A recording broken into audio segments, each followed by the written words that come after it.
Investigators are launching a new high-tech search today for a plane that disappeared more than 10 years ago. The Malaysia Airlines flight vanished from radar over the Indian Ocean with 239 people on board. እስከዛሬ በማቀርብላችሁ ፕሮግራም ብዙ በረራዎችን አድርጌያለሁ። በብዙ ታዋቂ አየር መንገዶች ደጃፍ ረግጫለሁ። የአየር ላይ ጉዞዎች እጅግ በጣም ይመስጡኛል። ታሪኮቻቸውም ሳቢና አስገራሚ ናቸው። ዛሬም ነግራችሁ ስለረገጥኩት ሀገር ስለገባሁበት ቦታ አይደለም። በሰው ልጅ ታሪክ መዝገብ ውስጥ እጅግ ጥቁር እጅግ ግራ የሚያጋባና እስከዛሬም ድረስ መልስ ያልተገኘለት ታላቅ እንቆቅልሽ። ይህ ታሪክ በሚሊዮን የሚቆጠሩ ገጾች የተጻፉለት የዓለም ሳይንቲስቶችና መርማሪዎችን አቅል ያሳተ እንዲሁም መንግስታት ከመጨነቃቸው የተነሳ ከዘመናዊ ሳይንስም አልፈው ጠንቋዮችና መናፍስት ጠሪዎችን ቀጥረው ጭምር እንዲያማክሯቸው ያስገደዱበት ጉድ የሚያስብል የማይታመን ክስተት ነው። ግን ሆነ። ይህ ቀጥሎ የምትሰሙት ታሪክ የበረራ ቁጥር MH370 እኔም እናንተም በስፋት የምናውቀው 400 ቶን የሚመዝን ግዙፍ ብረት 239 ሰዎችን ይዞ ከራዳር ስለጠፋው እንደ ጉምበኖ የት እንደደረሰ ስላልታወቀው በዘመናዊው ዓለም እያንዳንዱ እርምጃችን በሳተላይት በሚታይበት በዚህ ዘመን አንድ አውሮፕላን ያለ አንዳች አሻራ ወዴት ገባ የሚለውን ጥያቄ አጭሮ ዛሬም እንቆቅልሽ ስለሆነው ስለዚያ ሚስጥራዊ በረራ ዛሬ ከጅማሬው እስከ ፍጻሜውና አሁን እስካለንበት ድረስ ያለፉትን ረጅም ዓመታት እንዴት ሚስጥር ሆኖ እንደቆየ በዝርዝር አሳያችኋለሁ። ወደዚህ ጥልቅ ከመግባታችን በፊት የዩቲዩብ ቻናሌን ሰብስክራይብ በማድረግ የደወል ምልክቷን ተጫኑ። በርካታ ቦታዎች አብረን እንጓዛለን። ብዙ አስገራሚ ታሪኮችን እንሰማለን። እዚህ ፕሮግራም የክብር ስፖንሰር ከፊሶን ሪል ስቴት ማስታወቂያ በኋላ ተመልሰን እንገናኝ። ይግቡ በ45000 ካሬ ሜትር ላይ ወደ ተንጣለለው የፊሶን ሪል ስቴት እንኳን ደህና መጣችሁ። ቤቶቻችን ተጠናቀዋል። ይምጡና ይረከቡ። በተንጣለለው የፊሶን መንደር ታውን ሃውስ ቪላና አፓርትመንት እንደ ምርጫው አቀርበናል። ዘመናዊና ቅንጡ አፓርትመንቶቻችን ከባለ 1 እስከ ባለ 3 መኝታ ተሰናድተዋል። እርሶን ይጠብቃሉ። የከርሰ ምድር ውሃ፣ ለተለያዩ ፕሮግራሞች የሚሆን ሰፊ ቴራስ፣ 24 ሰዓት ቋረት ተጠባባቂ ጄኔሬተር፣ ሰፊና አስተማማኝ የመኪና ማቆሚያ፣ የደህንነት ካሜራ ጨምሮ ይሄ ቀረሽ የማይባል ዘመናዊና ቅንጡ አፓርትመንት። ምርጫው ቪላ ከሆነ ደግሞ የተሟላና በ340 ካሬ ሜትር ላይ ያረፈ በውስጡ 6 መኝታ ቤቶች፣ 7 መታጠቢያ ቤቶች፣ 2 ሳሎን፣ 1 ባህላዊና 1 ዘመናዊ ኩሽናዎችን በውስጡ ያቀፈ ቤትም አለን። ታውን ሃውስስ ቢሉ በፊሶን መንደር ምን ጠፍቶ 5 መኝታ ቤት፣ 6 መታጠቢያ ቤት፣ 1 ባህላዊና 1 ዘመናዊ ኩሽና አካቶ በ190 ካሬ ላይ ያረፈ 2 መኪና ማቆም የሚያስችል ሰፊ ግቢ ያለው የፊሶን መንደር። ይምጡ፣ ዛሬውኑ የቤት ባለቤት ይሆኑ። በ0952 78 78 78 ወይም በ0952 79 79 79 ላይ ሃሎ ይበሉን። ፊሶን ሪል ስቴት የርሶ።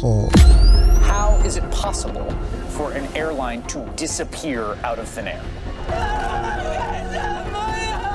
There's a million different theories that people could tell you about MH370, but one of them is right.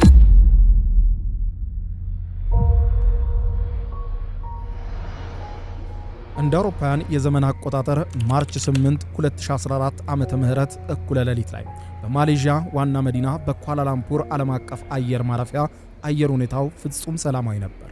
በተመሳሳይ በደቡብ ምስራቅ እስያ የሚገኘው ሞቃታማ አየር በረራዎችን እያስተናገደ በመቶዎች የሚቆጠሩ መንገደኞች እንደማንኛውም መንገደኛ በጉጉትና በድካም መካከል ሆነው ወደ ቦይንግ 777 አውሮፕላን እየገቡ ነበር። ይህ አውሮፕላን ንብረትነቱ የማሌዥያ አየር መንገድ ሲሆን በበረራ ቁጥር MH370 ተሰይሞ ነበር። ወደ ቻይና ቤጂንግ የሚደረግ የተለመደ የሌሊት በረራ። ማንም ሰው ይህ ጉዞ ወደ ዘላለማዊ ሚስጥር እንደሚቀየር አልጠረጠረም ነበር። በበረራ ክፍሉ ውስጥ ካፒቴን ዛሃሪ አህመድ ሻህና ረዳት አብራሪው ፋሪክ አብዱል ሐሚድ የመጨረሻዎቹን የፍተሻ ዝግጅቶች አድርገው አጠናቀቁ። የካፒቴኑ ድምጽ የተረጋጋ እንደነበር የኋላ ታሪኩ ይናገራል። ለዓመታት በአየር ላይ የቆየ ሰፊ ልምድ ያለው ጨዋ የተረጋጋ ሰው፣ ረዳት አብራሪው ደግሞ ገና ወጣትና ተስፋ ያለው ባለሙያ። በአውሮፕላኑ መቆጣጠሪያ ክፍል ወይም ኮክፒት ውስጥ ያሉት እያንዳንዱ ቁልፎች ሰላማዊ፣ አውሮፕላኑም የተረጋጋ ነበር። ሞተሮቹ በዝግታ ድምጽ መስራት ጀመሩ። 7032 right of takeoff. Nice.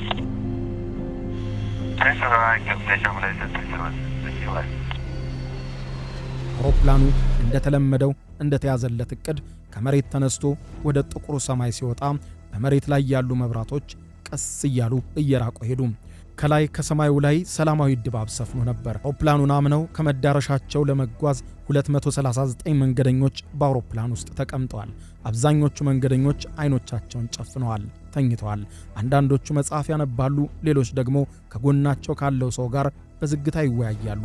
የበረራ አስተናጋጆቹም በተለመደ ፈገግታ የታጀበ አገልግሎታቸውን እየሰጡ በአውሮፕላኑ መንገዶች ላይ ከወዲያ ወዲህ ይመላለሳሉ። በአውሮፕላን ውስጥ የነበረው የተረጋጋ የሞተር ድምፅ ብቻ ነበር።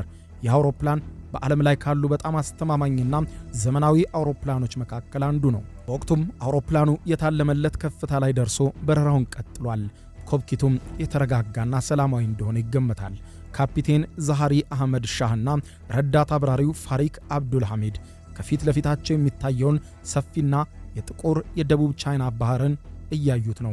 ከፊት ለፊታቸው ያሉት በመቶዎች የሚቆጠሩ መለኪያዎች፣ ስክሪኖችና የሚነካኩ ቁልፎች በደማቅ አረንጓዴና ብርቱካናማ ቀለም እንደወትሮው እየሰሩ ያበራሉ።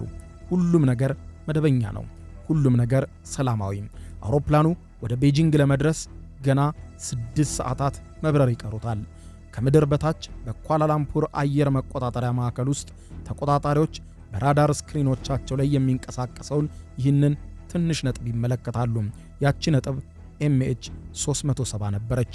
አውሮፕላኑ የማሌዥያን የአየር ክልል ለቆ ወደ ቪየትናም የአየር ክልል ሊገባ ጥቂት ደቂቃዎች ቀርተውታል። የመጨረሻው ግንኙነት ተደረገ።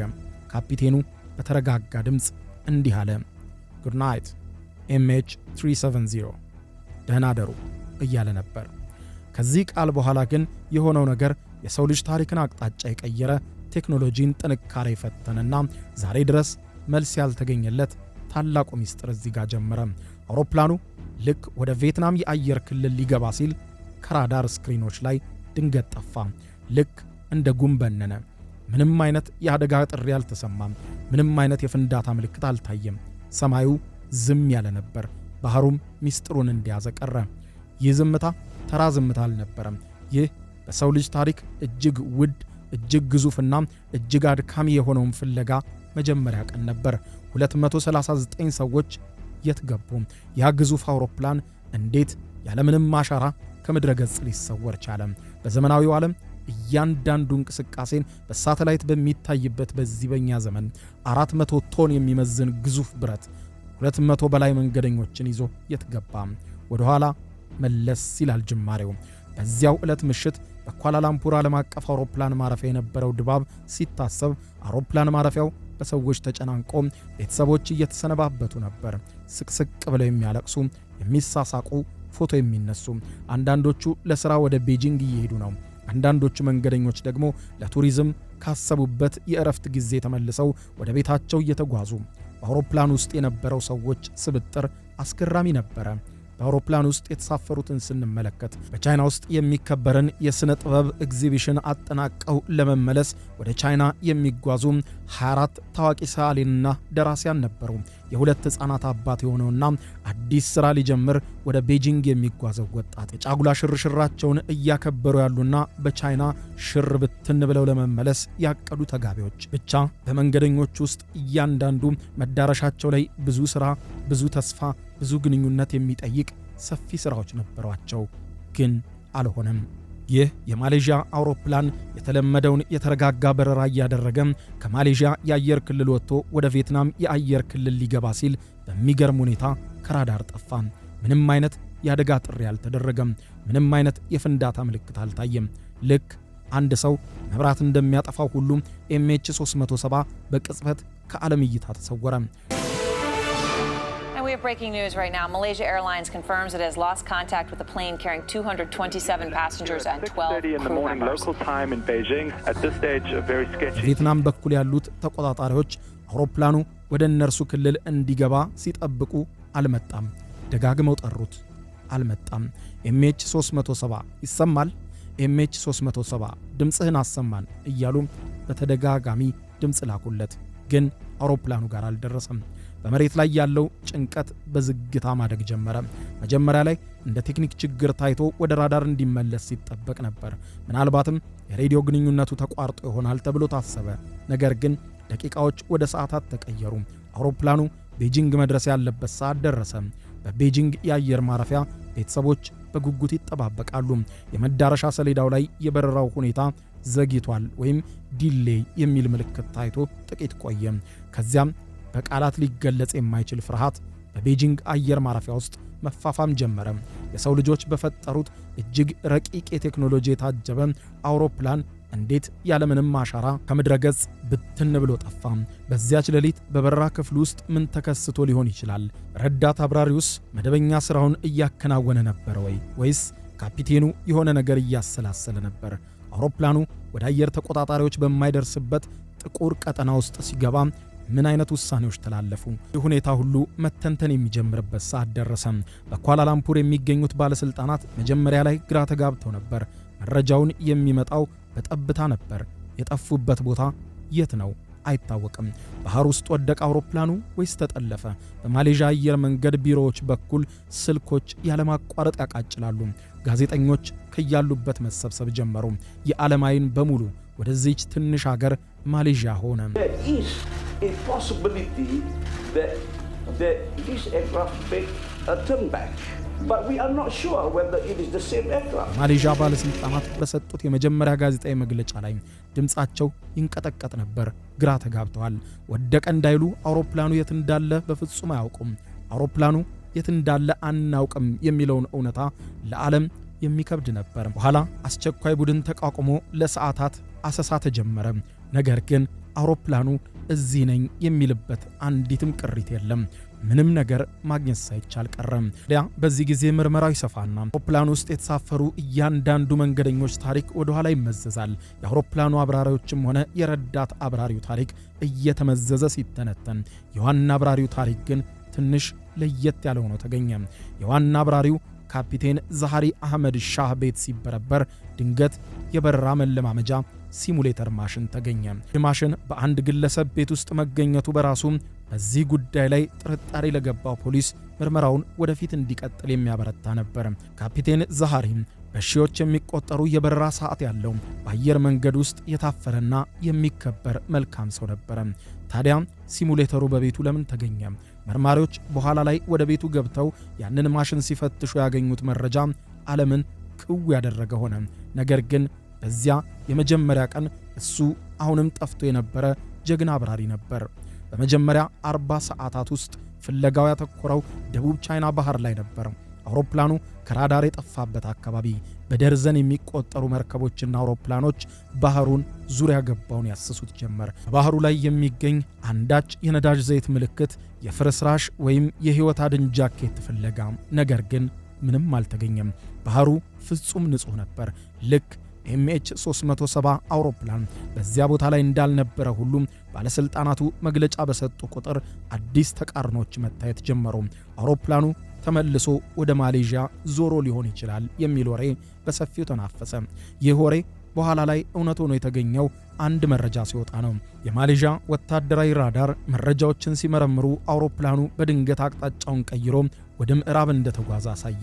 Military radars can't say particularly that this was even flight 370. It can't even tell you what kind of aircraft it is, whether it's a helicopter or an airplane. It just says there's a target out there, here it is, but it doesn't give you altitude or airspeed. ይህ የምርመራ አቅጣጫውን በሰፊው የለወጠ ነበር። ለምን አውሮፕላኑ ወደ ኋላ ተመለሰ? ለምን አብራሪዎቹ ይህንን አላሳወቁም?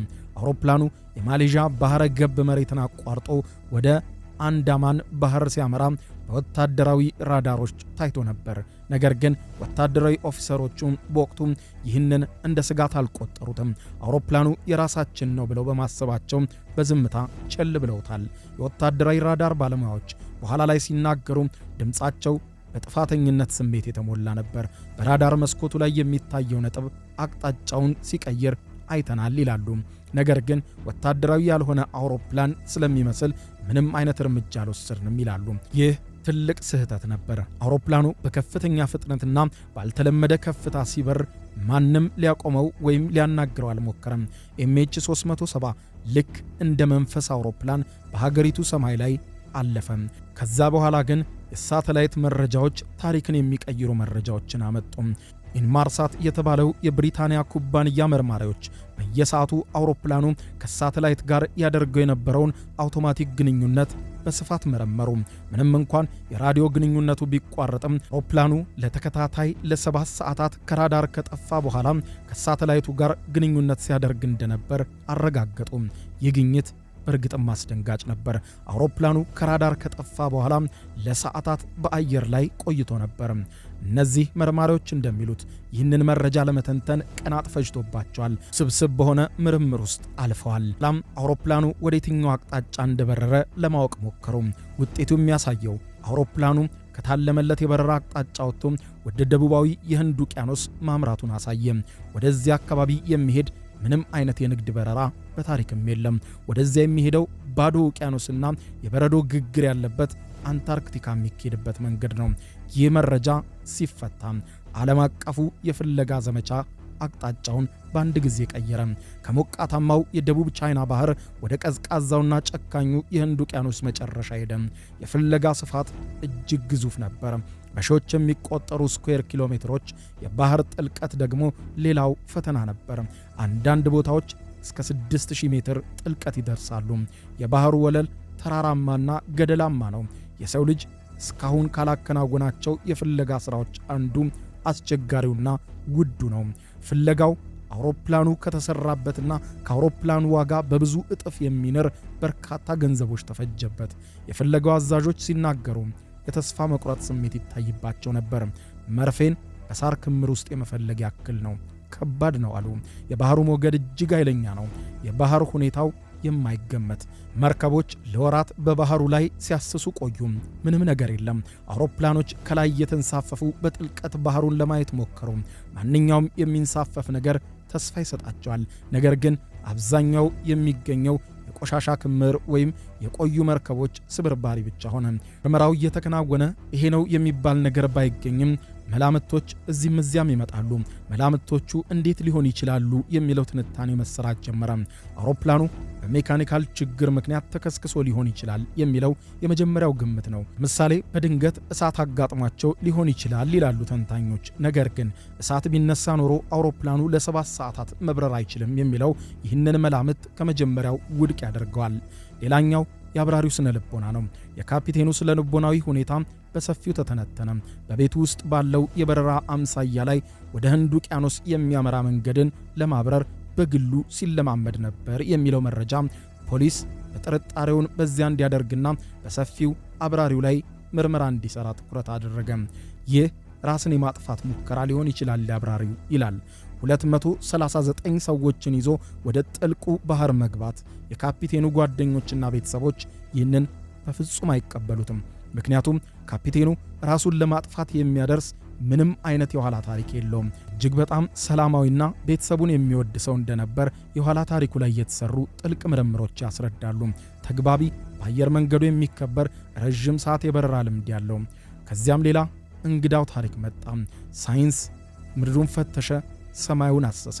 ይህንን አውሮፕላን ከየትም ሊያመጣው አልቻለም። እዚህም በረራ ፍለጋ ከሌሎች በረራ ታሪኮች ለየት የሚያደርገው በዚህ የበረራ ፍለጋ ውስጥ መናፍስት የሚጠሩ ጠንቋዮችም ጭምር መሳተፋቸው ነው። ሳይንሱ ፍለጋ ተስፋ የቆረጡ የማሌዥያ ባለስልጣናት ለወራት ከተደረገው ፍተሻ በኋላ ሳይንሱ ጠብ የሚል ነገር ያላገኙትና በፈላጊዎች ተስፋ የቆረጡ የሚመስሉት የማሌዥያ ባለስልጣናት ወደ ጠንቋዮችና ወደ መናፍስት ጠሪዎች ፊታቸውን እንዳዞሩ የዚህ በረራ የፍለጋ ታሪክ ያስረዳናል። ማሌዥያ ባለስልጣናት ከፍለውና ጠርተው በዚያው በማሌዥያ ውስጥ የሚታወቅ ታዋቂ ጠንቋይ ማት ዚን በሁለት የኮኮናት ፍሬዎችና በቀርከሃ ሲታገዝ በዚያው የጥንቆላ ስራውን በአየር ማረፊያው ሲሰራ ታየ። አውሮፕላኑ በሰይጣን እጅ ነው ያለው አላቸው። መንፈሳዊ ዓለም ውስጥ ነው ያለው እያለ ሲናገር ተሰማ። ይህ በዓለም ፊት ለማሌዥያ ትልቅ ሀፍረትና ውርደት ነበር። ማሌዥያ ግን ምን ታርግ? ይህ አውሮፕላን የት ገባ የሚለውን ማወቅ አልቻለችም። የጭንቀቷን ብዛት የሚያሳየው ከሳይንስ አልፋ በአየር መንገዷ ጠንቋይ ጋብዛ ስታስጠነቁል ነበር። በወቅቱ የነበረው ተስፋ የመቁረጥ ስሜት ይህ እንዲሆን ገፋፍቷል ይላሉ። ከዚህ ታዋቂ ጠንቋይም ባሻገር በእስያ የሚገኙ የተለያዩ መንፈሳዊ መርማሪዎችና የራሳቸውን ራዕይ እናያለን የሚሉ ሰዎችን ጭምር እያስጠራች ማሌዥያ እየከፈለች ስለዚህ አውሮፕላን ራዕይ እንዲታያቸው አንዳች መንፈሳዊ ነገር እንዲያወርዱ ጭምር ጠይቃለች። አውሮፕላኑ በአንድ ደሴት ላይ አርፏል። መንገደኞቹ በሕይወት አሉ የሚሉ የተለያዩ መንፈሳዊ ታሪኮችም ይሰሙ ጀመር። ቤተሰቦች በእነዚህ ወሬዎች መካከል ልባቸው ተሰበረ። የመንገደኛ ቤተሰቦቻቸው ሞተውም ከሆነ ቀብረው መገላገል ይፈልጋሉ። ሞተውም ከሆነ ንገሩን፣ አሊያም ካሉም ንገሩን የሚለው ጉዳይ ማሌዥያን አስጨንቋታል። ስለ አውሮፕላኑ ጭነትም ጥያቄዎች ይነሱ ነበር።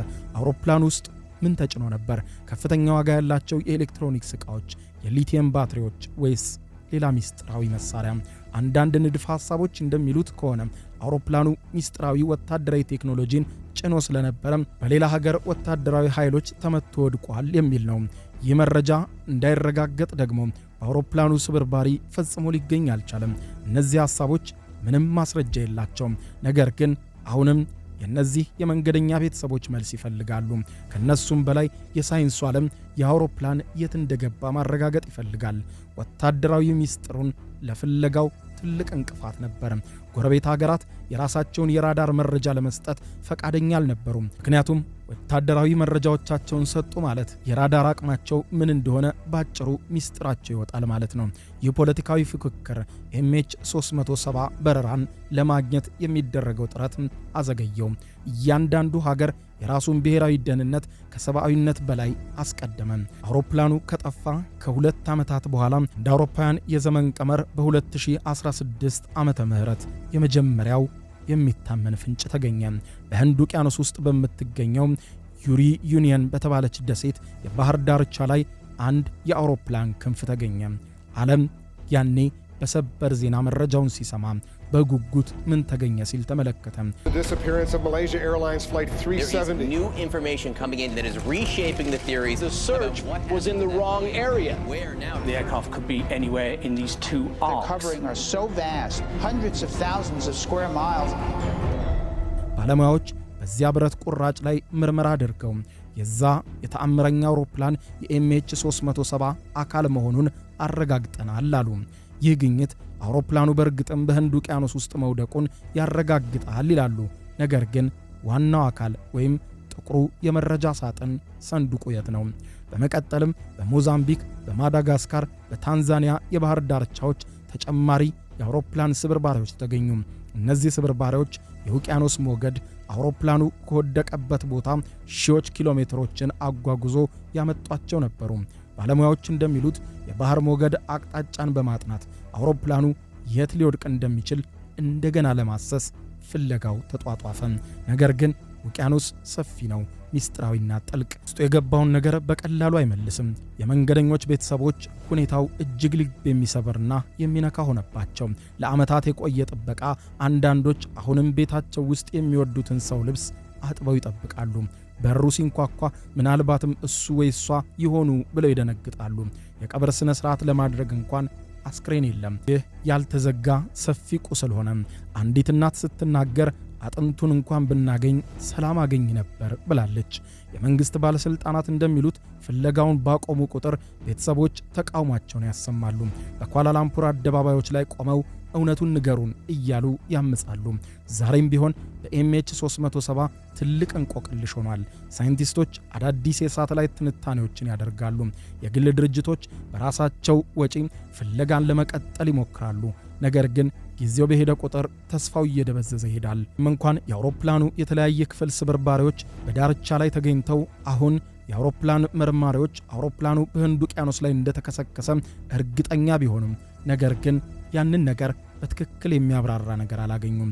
በዚያች ሌሊት በበረራ ክፍል ውስጥ የተከናወነው ድራማ መጨረሻው ምን እንደሆነ የሚያውቁት በዚያው የነበሩ ሰዎች ብቻ ናቸው።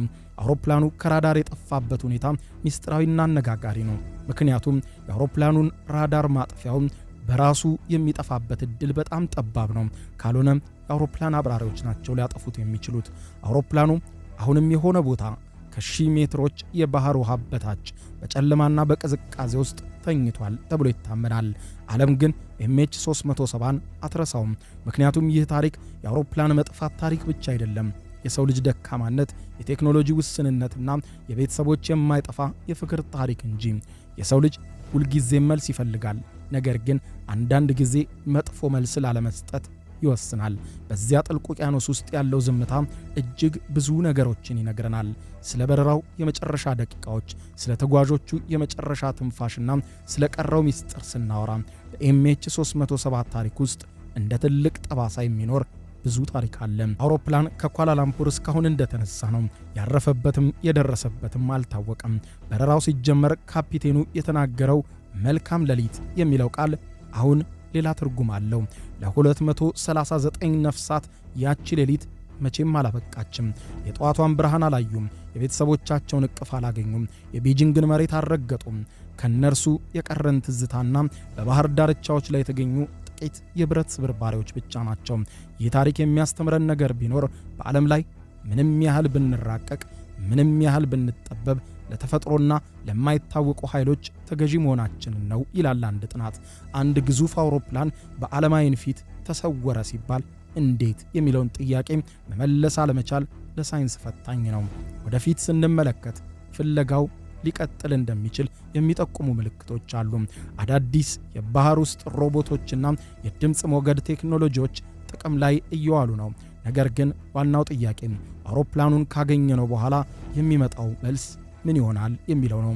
አውሮፕላኑ ምናልባትም ከጠበቅነው በላይ አስፈሪ ክስተት አጋጥሞት ይሆናል፣ ወይንስ ደግሞ እጅግ ቀላል የሆነ ስህተት? በማሌዥያ አየር መንገድ ቢሮዎች ውስጥ አሁንም የMH370 መዝገብ ክፍት ነው። መርማሪዎች አሁንም አልፎ አልፎ መረጃዎችን ይለዋወጣሉ። የአቪዬሽኑ ዓለም ከዚህ ክስተት ብዙ ትምህርቶችን ለመውሰድ ይገደዳል። በቻይና የሚገኙ ቤተሰቦች ደግሞ በየዓመቱ የዚህን አውሮፕላን ሚስጥር ንገሩን እያሉ አውሮፕላኑ በጠፋበት በዚያን ዕለት እየተሰበሰቡ ሻማ ያበራሉ። ፎቶግራፎችን ይዘው በጎዳናዎች ይታያሉ። ለቻይናውያን ቤተሰቦች ይህ ታሪክ የፖለቲካ ጉዳይም ነው። መንግስታቸው የበለጠ ጫና እንዲያደርግ ይፈልጋሉ። ነገር ግን ዲፕሎማሲውና ሳይንሱ ግድግዳ ላይ ተጋጭተዋል። በዓለም ዙሪያ ያሉ የሥነ አእምሮ ባለሙያዎች ይህንን የጋራ ሐዘን ሲሉ ይጠሩታል። ማብቂያ የሌለው ሐዘን። ማሌዥያ መንግሥት ከደጋፊ አገራት ጋር በጋራ በመሆን ብዙ መቶ ሚሊዮኖችን ከስክሷል። ፍለጋውን ለማግኘት በቢሊዮን ዶላሮች ጥቅም ላይ ውለዋል። ነገር ግን አሁንም ቢሆን እርባና ቢስ ሆነው ባህሩ በልቷቸው የፍለጋ ማሽኖች ተገዝተውባቸው ቀሩ እንጂ አሁንም ቢሆን አውሮፕላኑን አየሁ የሚል ታሪኩ እዚህ ጋር አልቋል የሚል ፈላጊም ሆነ አግኚ ማወቅ አልተቻለም። ታሪኩ እዚህ ጋር ያበቃል ወይ የሚለው ጥያቄ ነው ትልቁ እንቆቅልሽ። ዛሬም አልተፈታም። ከዓመታት በኋላ የMH370 የበረራ ፍለጋ ታሪክ አሁንም ድረስ ፍለጋው እንዲቀጥል ታዟል። ለ3 ዓመታት ቆሞ የነበረው ፍለጋ ዳግም በዚህ በ2026 ተጀምሯል። ካሁን ስለ አውሮፕላኑ ተገኙ የተባሉ መረጃዎችና የተጣመሩ ሰነዶች በሚሊዮን ገጾች ደርሰዋል። ሺህ የሚቆጠሩ ጥናቶች ተደርገዋል። ነገር ግን ዋናው የአውሮፕላኑ አካልና የጥቁሩ ሳጥን ወይም ብላክ ቦክስ አልተገኘም። ያለ ጥቁሩ ሳጥን ደግሞ የዚህን አውሮፕላን መጨረሻ መደምደም ፈጽሞ ስህተት ነው። ታሪኩ እዚህ ጋር ያበቃል ወይ የሚለው ነው። አይደለም። MH370 የዘመናችን ትልቅ ሚስጥር ሆኖ ተመዝግቧል። የሰው ልጅ ደካማነት መገለጫ ነው ይላሉ። ሁሉም ነገርን እናውቃለን፣ ሁሉንም ነገር እንቆጣጠረዋለን፣ ሳተላይቶች አሉልን በምንልበት ዘመን አንድ ግዙፍ የብረት ቁስ እንዲህ ከምድረ ገጽ ሙልጭ ብሎ መጥፋቱ ትልቅ ትምህርት ነው ይላሉ። ተፈጥሮ በተለይም ውቅያኖስ አሁንም ከኛ ቁጥጥር ውጭ የሚሆኑ ሰፊ ምስጢሮች እንዳሉት አረጋጋጭ ነው። ማሌዥያ ባለስልጣናት ላለፉት ከ10 ዓመታት በላይ በየዓመቱ አውሮፕላኑ በጠፋበት ዕለት ሰፊ መግለጫ ይሰጣሉ። የተደረሰባቸው ጥናቶችን ይፋ ያደርጋሉ። አውሮፕላን ውስጥ ልጅ የነበራቸው አንድ አባት ሲናገሩ ልጄ በዚያ አውሮፕላን ውስጥ ነበር። አሁን እኔ አርጅቻለሁ። ከመሞቴ በፊት ልጄን መቅበር አሊያም ስለ ልጄ መጨረሻ ማወቅ እፈልጋለሁ፣ ንገሩኝ ይላሉ ለመገናኛ ብዙሃን ሲገልጹ። የMH370 የበረራ ታሪክ ሚስጥር በሰዎች መካከል አሁንም ድረስ መከፋፈልን ፈጥሯል። አንዳንዶች ካፒቴኑን ይከሳሉ፣ ሌሎች ደግሞ አየር መንገዱን፣ አንዳንዶች ደግሞ መንግስታት ሚስጥራዊ ስራን ደብቀውናል ይላሉ። ይህ ጥርጣሬ የህብረተሰቡን ትስስር ያዳክማል። ባህሉና እምነቱ ደግሞ ሌላ መልክ ይሰጠዋል። አውሮፕላኑ በመናፍስት ተወስዷል ብለው የሚያምኑ አሁንም ድረስ አሉ። ይህ ለዘመናዊው ዓለም እንግዳ ቢሆንም ሰዎች ትርጉም ለሌለው ነገር ትርጉም ለመስጠት የሚገደዱበት ጊዜም አለ። የመካከለኛው ምስራቅ የአውሮፓና የአሜሪካ መርማሪዎች በዚህ ጉዳይ ላይ ተሳትፈዋል። ዓለም አቀፍ ትብብር ምን ያህል አስፈላጊ እንደሆነም በግልጽ ታይቷል። ነገር ግን ያ ትብብርም ቢሆን ገደብ ነበረው። የኤምኤች370 ጥቁር ሳጥን ቢገኝ እንኳን በውስጡ ያለው መረጃ ለጥያቄዎቻችን ሁሉ መልስ ይሰጣል ወይ የሚል ነው። ምናልባትም በበረራው ክፍል ውስጥ የነበረው ድምጽ የተቀዳው ለመጨረሻዎቹ 2 ሰዓታት ብቻ ሊሆን ይችላል። ይህ ከሆነ ደግሞ አውሮፕላኑ አቅጣጫውን ሲቀይር የነበረው ንግግር ላይገኝ ይችላል። ይህ ሌላው አስፈሪ ዕድል ነው። አውሮፕላኑን አግኝተነው እንኳን ሚስጥሩ ሳይፈታ ሊቀር ይችላል። ልክ እንደ አየር መንገድ አደጋዎች ሁሉ አንዳንድ ሚስጥሮች ከሰዎቹ ጋር አብረው ይቀበራሉ። ቢሆንም ግን ፍለጋው መቀጠል አለበት። የሰው ልጅ የማወቅ ፍላጎት ሊገታ አይችልም። በኤምኤች370 በታሪክ ውስጥ እንደ ትልቅ ክፍተት ሆኖ ሊቀጥል አይችልም። ያ ክፍተት መሞላት አለበት። የውቅያኖስ ተመራማሪዎች እንደሚሉት የሰው ልጅ አሁንም ቢሆን ውቅያኖሱን በጥልቅ ማወቅ አይችልም ይላሉ። ስለዚህም የሰው ልጅ ያለበትን ደካማ ጎን የሚታይ ነው።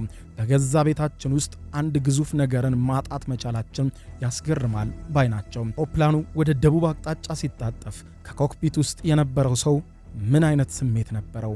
ፍርሃት፣ ቆራጥነት ወይስ ባዶነት? ያ ሰው ብቻውን ነበር ወይስ ሌሎች? ኤምኤች370 የቴክኖሎጂ ሽንፈት ብቻ አይደለም፣ የሰው ልጅ ግንኙነትና የመረጃ ልውውጥ ሽንፈትም ጭምር። መረጃው በወቅቱ ቢተላለፍ ኖሮ ምናልባትም አውሮፕላኑ የት እንደወደቀ ወዲያውኑ ማግኘት ይቻል ነበር። ያ ባለመሆኑ ግን ዓለም ለሳምንታት የተሳሳተ ቦታ ላይ ስትፈልግ ቆየች። ይህ መዘግየት የፍለጋውን ውጤታማነት አጠፋው። ምክንያቱም በወቅቱ አውሮፕላኑ እንደተሰወረ ሀገራት የራዳሮቻቸውን መረጃ ቢሰጡ ኖሮ ማወቅ ይቻል ነበር። ነገር ግን የራዳር መረጃዎቻችንን አሳልፈን ብንሰጥ የራዳር ቴክኖሎጂዎቻችን ይታወቃሉ በማለት ስለሰጉ ደብቀው ቆዩ። ያ ባለመሆኑ አሁንም ድረስ አስፈሪ ክስተት ዓለም ላይ እንዲደቀን አደረጉ።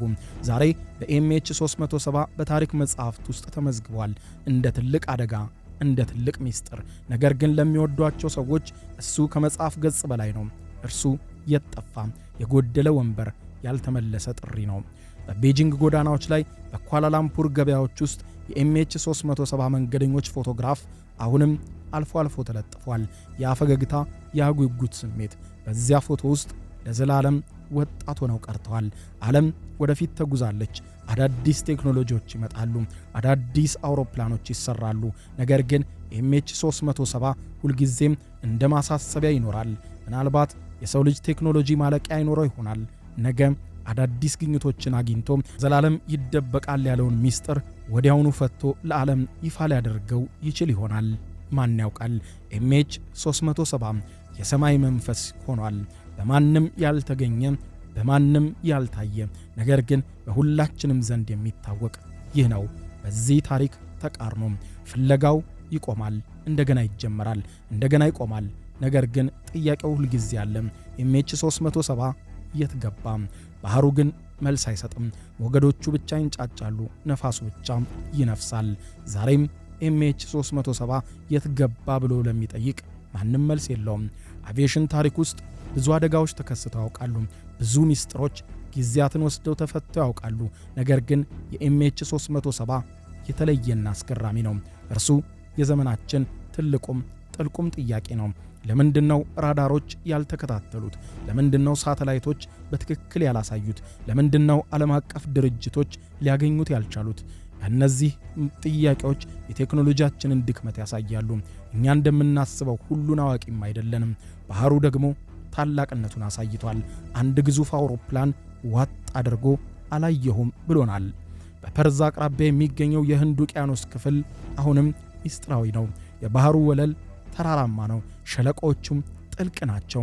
በዚያ ቦታ ውስጥ ኤምኤች370 ማን ያውቃል ተደብቆ ሊሆን ይችላል። ዘመን አመጣሽ የሆኑ የተራቀቁ መርከቦች በዚያ ቦታ ላይ ደጋግመው አልፈዋል። ተወራላቸውና ያለ እነሱማ የተባለላቸው ቴክኖሎጂዎችና መርማሪዎች በቦታው ላይ ተገኝተዋል። ነገር ግን ይህ ሁሉ ሚስጥር ብቻ ሆኖ ቀረ። ቤተሰቦች አሁንም ባለስልጣናቱን ይጠይቃሉ። ነገር ግን ይሄ ነው የሚባል ምላሽ የለም። በዚህ ረጅም ጉዞ ውስጥ ብዙ ነገሮች ተምረናል። ስለ አቪዬሽን ስለ ቴክኖሎጂ፣ ስለ ሰው ልጅ ስነ ልቦና፣ ነገር ግን ከሁሉም በላይ ስለ ተስፋ ተምረናል። ቤተሰቦቹ ያላቸው ተስፋ፣ መርማሪዎቹ ያላቸው ጽናት። ይህ ተስፋ ነው ዓለምን ወደፊት የሚገፋት የመኖር ጉጉትን የሚጨምረው። MH370 የጥፋት ታሪክ ብቻ አይደለም፣ የተስፋም የትብብርም የአንድነትም ታሪክ ነው።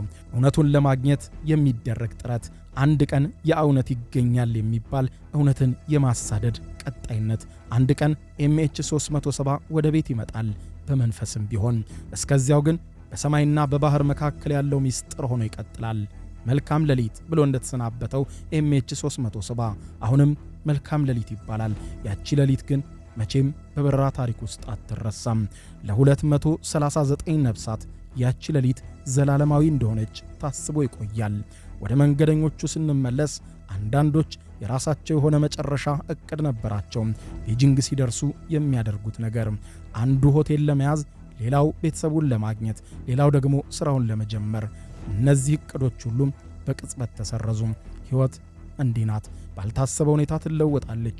MH370 የዚህ እውነት ትልቁ ማሳያ ነው። አውሮፕላን ውስጥ የነበሩት ጥንዶች፣ ሕፃናቱም በእናታቸው እቅፍ ውስጥ ተኝተው የነበረበት ያ ምሽት ብቻ ሁሉም ታሪክ ሆኖ እንዲጠቀስ ሆኖ አልፏል። በዚህ ሰፊ ታሪክ ውስጥ ብዙ ድምጾች ተሰምተዋል። የመንግስት፣ የባለስልጣናት፣ የአቪዬሽን ባለሙያዎች፣ የሳተላይት መሐንዲሶችና የቤተሰብ አባላት። እያንዳንዱ ድምጽ የራሱ የሆነ እውነት አለው። ነገር ግን ትልቁ እውነት አሁንም በውቅያኖሱ ወለል ውስጥ ነው፣ በጥቁሩ ሳጥን ውስጥ ተቀብሯል። ያ ሳጥን ከተገኘም የታሪኩን መጨረሻ ድምዳሜ ያሳያል። ምናልባትም እኛ የምንገምተው ነገር ሁሉ ስህተት ሊሆን ይችላል። ምናልባቱን እውነቱን ከምናገኘውና ከምናስበው በላይ ትልቅ ወይም ውስብስብ ሊሆንም ይችላል። ያንን ለማወቅ ግን መፈለግ አሁንም በጉጉት ቀጥሏል። MH370 የሰው ልጅ ጥንካሬ ፈተና ነው። እኛ እስከምን ድረስ እንሄዳለን? እውነትን ለማግኘት ምን ያህል ዋጋ እንከፍላለን? በቀጣይ የሚታዩ ፍለጋዎች መጨረሻ ላይ የምናውቀው ነው። ይህ ጥያቄ ለሁላችንም ነው። MH370 የመጥፋት ታሪክ ብቻ አይደለም፣ የሰው ልጅ የፍለጋ ታሪክና የጉዞ ጉጉትም እንጂ። እውነትን የመፈለግ ታሪክ፣ ፍትህን የመፈለግ ታሪክ፣ ሰላምን የመፈለግ ታሪክ። ለቤተሰቦች ሰላም የሚመጣው እውነት ሲታወቅ ብቻ ነው። አስክሬን ባይጓኝ እንኳን ምን እንደተከሰተ ማወቅ ትልቅ መጽናኛ ነው። ያ መጽናኛ ግን ገና አልመጣም። ለዚህ ነው MH370 አሁንም ትኩስ ዜና ሆኖ ዓለም ስለሱ የሚሰማው። በዓለም ዙሪያ ሰዎች አሁንም ስለዚህ ጉዳይ ያወራሉ። በኢንተርኔት፣ በመጽሐፍት፣ በፊልም ታሪኩ ለዘላለም ይኖራል።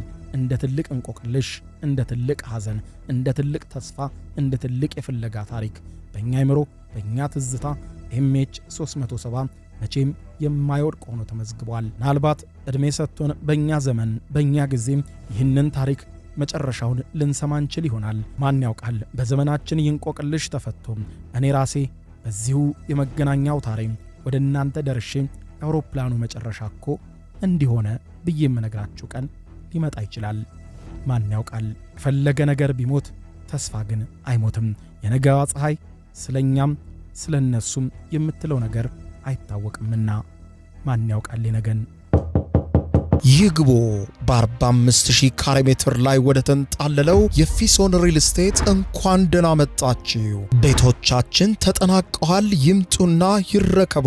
በተንጣለለው የፊሶን መንደር ታውን ሃውስ፣ ቪላና አፓርትመንት እንደ ምርጫው አቅርበናል። ዘመናዊና ቅንጡ አፓርትመንቶቻችን ከባለ 1 እስከ ባለ 3 መኝታ ተሰናድተዋል፣ እርሶን ይጠብቃሉ።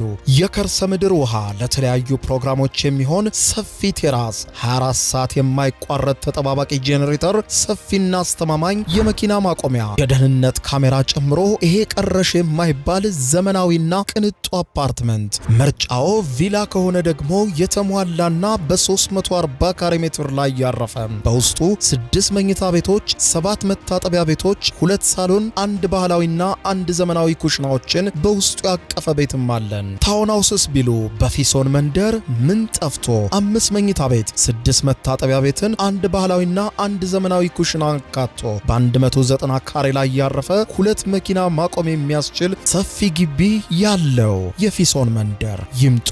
ዛሬውኑ የቤት ባለቤት ይሆኑ። በ0952 78 78 78 ወይም በ0952 79 79 79 ላይ ሃሎ ይበሉን። ፊሶን ሪል ስቴት የርሶ።